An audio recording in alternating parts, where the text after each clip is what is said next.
everyone. I'm Lisa Taylor. I'm a realtor with eXp in Kingston, Ontario, South Frontenac. Welcome back to my channel.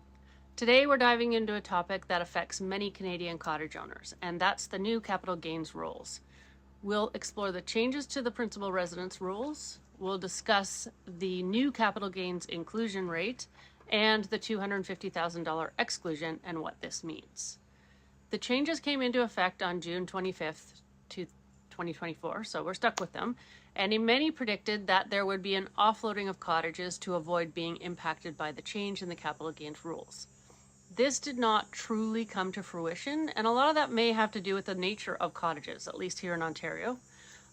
Often, they're passed down from one generation to the next, and their primary purpose, historically speaking, has not been about investment and making money, but about lifestyle, family, tradition, and just pure enjoyment.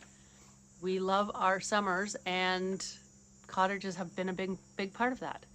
This doesn't mean that Canadians do not want to make money when they decide to sell their beloved cottage property. And with the increase in property value, the capital gains on a cottage property stand to be quite large.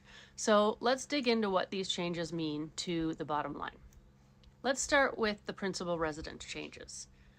Previously, if you designated your cottage as your principal residence, you could potentially avoid paying capital gains tax altogether when you sold it. However, the rules have become stricter.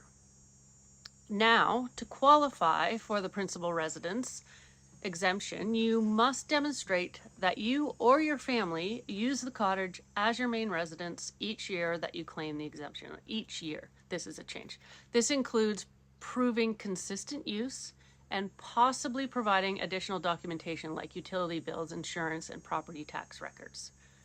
Furthermore, the new rules impose stricter guidelines on the length of ownership and use. This means that fewer people will be able to claim their cottages as their principal residence, leading to more capital gains being taxable when the property is sold. So next, let's talk about the change to the included gains rate. Previously, only 50% of your capital gains were taxable. Now this rate has increased to about 66%. So how does this impact a typical cottage sale? Well, here's a scenario for you. Let's take a look at numbers. Imagine you bought a cottage for $300,000 and you sold it for $600,000. Your capital gains is $300,000. Under the old rules, you would have been taxed $150,000, which is 50% of $300,000. So $150,000 would be added to your income tax that year at your regular tax rate. With the new 66% rate, you'll be taxed 198%, which is 66% of $300,000. This means a higher tax liability on the same amount of gain, reducing your net profit from the sale overall. But wait, another important change is the introduction of a yearly $250,000 exclusion. This means that the very first $250,000 of capital gains is included in your taxes at the old 50% rate, and any gains over and above the 250 at the new rate of 66%. Okay, that's a lot.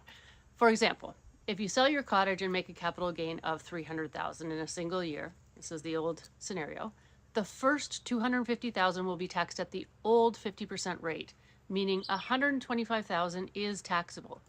The remaining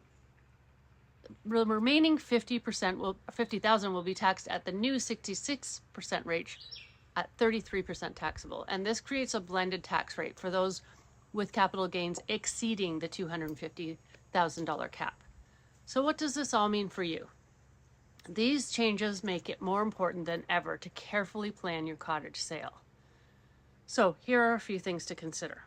Documentation. If you are trying to claim primary residence, ensure you have the proper documentation to prove that it was your primary residence.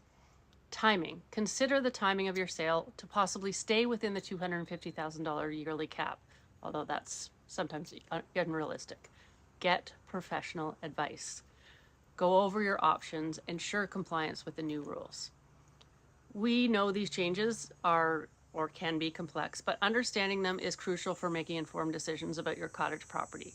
If you have any questions or you need further clarification, feel free to leave a comment below or reach out to a tax professional.